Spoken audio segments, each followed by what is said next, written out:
जनतानी पापा हमेशा कहारी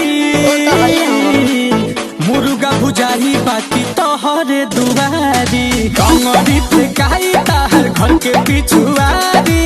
मुर्गा भुजाही बाकी तोहरे दुआरी मुर्गा भुजाही बाकी तोहरे दुआरी मुर्गा भुजाही ये बतिया तो चुमा दे दे फैन से की बोली हाँ ये बतिया तो चुमा दे दे फैन से नया साल में घुमाई बबलेन से अच्छा नया साल में घुमाई बबलेन से रात भर सब के हो जागी 200 के चंदा लागी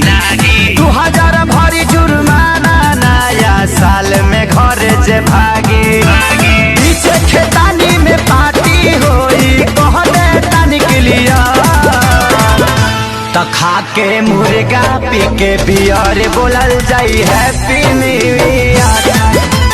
रात भर सब के हो जागी 200 के चंदा लागी 2000 भरी जुर्माना नया साल में घर जे भागी पीछे खेतानी में पार्टी होई कहने तानी के लिया तो खा के मुर्गा पी के बियर बोलल जाई हैप्पी